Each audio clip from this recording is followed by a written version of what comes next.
Didiskarte para makakain for today's video, mga guys. Hello everybody to the left, everybody to the right. Welcome na naman nga sa isang vlog ng Madam Sitang kung saan nandito ako sa lugar na wala kayo, kaya iba-vlog ko na lang ito. At ang eksena dito sa garden ni Lolo. Sana wag niya akong pagalitan kasi nagbablog ako, pero hindi niya naman yata halata.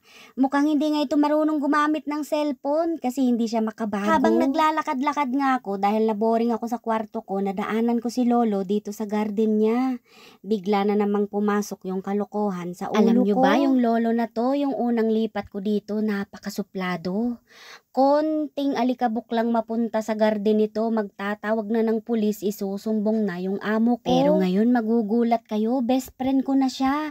Tingnan nyo mamaya, hihingiin ko yung itatapon niya. At kahit bato-bato nga yung aking pagsasalita dito, abay nagkaintindihan kami ni Lolo. Para maniwala kayo, ipaparinig ko sa inyo yung aming konbo. 이렇게 해서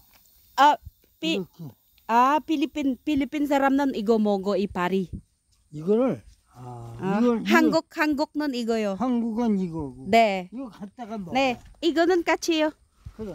내가 먹어. O diba bilib na ba kayo? Sabi ko sa inyo, basta mga basura na tinatapon, hinihingi ko. Lalo pa ito, pwede kong kainin. Hindi ko ibibigay sa inyo. Kasi nga kanina, tinapon niya na. Ang sabi ko, itatapon mo ba? Kasi dito sa Korea guys, yung kinakain nila, yan yung sanga binabalatan. Sa atin, di ba mga dahon, yun yung paliwanag ko kanina. Hindi nyo lang maintindihan kasi nga bato-bato, di ba? At nung sinabi ko kanina, nadadalhin ko yung kamote, ang sabi niya, dadagdagan niya pa. Asan ka pa? Libreng kamote.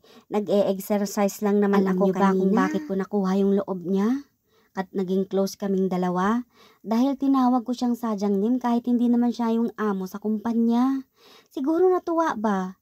Kaya ayan, sa tuwing may harvest siya, hindi niya ako nakakalimutan. Dalhan sa bahay. Yang mais niya, natikman ko na rin yan. Tapos yung pangalawa, isang box na patatas naman. Pati nga mga kasama ko sa trabaho, abay napabilib ko. Ang sabi, anong ginawa mong gayuma, Juya? Napakasuplado ng matanda na yan, pero ngayon, friend mo na.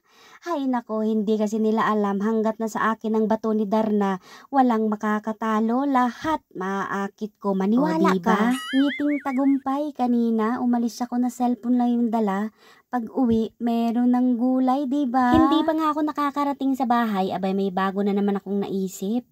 Siguro bukas, magpapapansin na naman ako para dito sa mga mais ni Lolo at ako na naman uli ay mabigyan niya. Ewan ko ba mga guys dito sa Korea, yung palagi kong nagiging kaibigan, mga matatanda na. Malapit yung loob ko sa kanila at ganun din sila. Siguro dahil wala na nga akong magulang, maaga ngayon pa. Nga, si amo wala nang stress dyan kay Lolo kasi nga alam niya kaibigan ko na. Kahit napakaalikabok na nung aming kalsada at napupunta na sa palayan ni Lolo, okay lang, walang kakaba-kaba na baka may pulis nang pupunta. Pero para sa akin, yung pakikipagkapwa-tao, kahit hindi pa maganda yung unang approach niya sa'yo, kung ikaw wala ka namang ibang motibo, makukuha mo yung loob niya. Kahit ano pa yan kasuplado.